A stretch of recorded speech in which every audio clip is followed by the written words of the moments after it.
Cambança é o título do último capítulo de Mistida e pode ser traduzido como transição, remetendo para a mudança necessária de forma a resolver problemas resultantes da instabilidade política do pós-independência na Guiné, como, por exemplo, a incapacidade técnica e política dos titulares dos cargos públicos, a deliberada perversão das regras democráticas para fins políticos e eleitoralistas, a acentuada erosão do espírito de observância estrita das normas e das leis, a excessiva personalização do poder e, entre outros, um ambiente fortemente matizado por longas e duras lutas fratricidas pelo controle das estruturas do poder.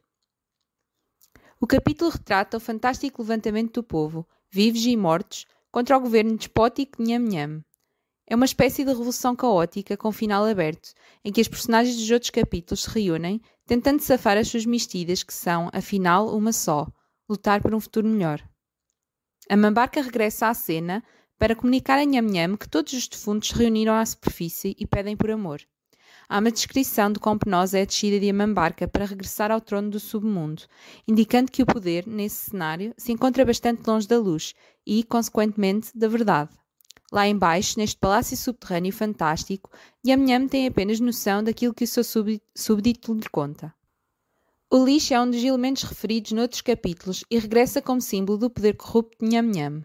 Quando a personagem encontra o seu final, é dito que ela não é humana, mas uma emanação da maldade e da escuridão que iluminavam aquela terra. Página 201. Nham-Nham é, assim, uma personificação de tudo o que há de errado naquele local. Quando morre, ele não possui sequer sangue, mas sim uma massa incolor e viscosa, ao contrário das restantes vítimas do capítulo. Menciona-se também o casamento do Sol e da Lua, que dentro do romance significa um estado de esperança, simbolizando uma época na qual não há espaço para a penumbra. A luz é assim utilizada como metáfora para um futuro onde se coloca tudo às claras, não deixando margem para o abuso político. Reaparece o comandante que faz a leitura de um poema, significativo pela tradição interventiva da literatura. E os presentes repetem Mistida, palavra que, de acordo com Levi, adquire valores semânticos múltiplos, todos tendo como denominador comum a força centrífuga da transição, da luta constante para esta mudança, a maioria das vezes inconsciente, mas sempre esperada. A Mambarca toma para si o poder com Nham-Nham do seu lado, simbolizando a deturpação cíclica do poder. Após a queda de um tirano, outro está pronto para tomar o seu lugar. Por ordens do novo líder, as pessoas são mortas e as cabeças das vítimas são cortadas. Face a isto, Mama Zabel diz que antes roubavam só a memória. A sua frase pode ser interpretada em relação ao apagamento da memória coletiva pelos regimes tirânicos, que escondem os próprios crimes. Se antes apenas se calavam os pensamentos, agora cortava-se a cabeça para que fosse impossível pensar. Mas também pelo facto que o rosto é representativo da identidade. A propósito da relação entre memória e identidade na construção de um futuro melhor, diz Valandro: para que esse tão almejado momento chegue, é necessário resgatar e manter vivo o passado, a ancestralidade, o que caracteriza seu povo e sua cultura. Somente ao lado destes elementos, o progresso pode ajudar na construção do futuro almejado. A língua do comissário é igualmente cortada, e embora seja um ato extremamente violento, o erro reside no facto de que a língua não é queimada junto com os corpos e as cabeças. A mensagem persiste mesmo após a morte do mensageiro. Existe uma mistida que ainda não foi cumprida, afinal. E embora o lixo tenha regressado, o cemitério antigo está cheio de defuntos vivos, representantes de um passado injusto. Já do cemitério novo sai a marcha das crianças, representantes de um futuro que precisa ser garantido. Essas crianças usam as cores da bandeira guineense e cantam Redemption Song de Bob Marley. É possível uma redenção também para a Guiné? Por fim, as personagens mencionam o próprio narrador, acusando-o de alterar os nomes.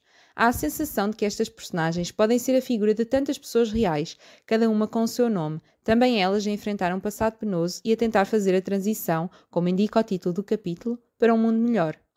Mebubi é também o nome de outra personagem, de eterna paixão, criando assim o autor um jogo de intertextualidade em relação aos universos que escreve.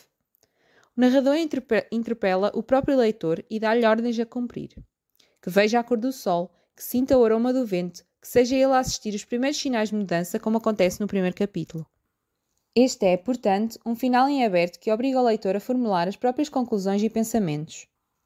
Menciona-se uma outra mistida que ainda está por ser escrita, bem como outras obras que o autor viria a publicar, mas que o próprio leitor é incentivado a procurar cumprir. Podemos afirmar que Mistida traz inscrita em sua urdidura uma percepção do narrar como condição para o resgate da memória, e deste modo, quem narra torna-se sujeito da sua história, e não objeto de um discurso pedagógico. Salvador, 2009. O tom do livro mantém-se num estilo que evoca, por um lado, o imaginário místico coletivo da Guiné e, por outro, elementos fantásticos até ao final e, subjacente à narrativa distópica, há uma forte presença do sentimento de esperança e um incentivo para que se continue a luta.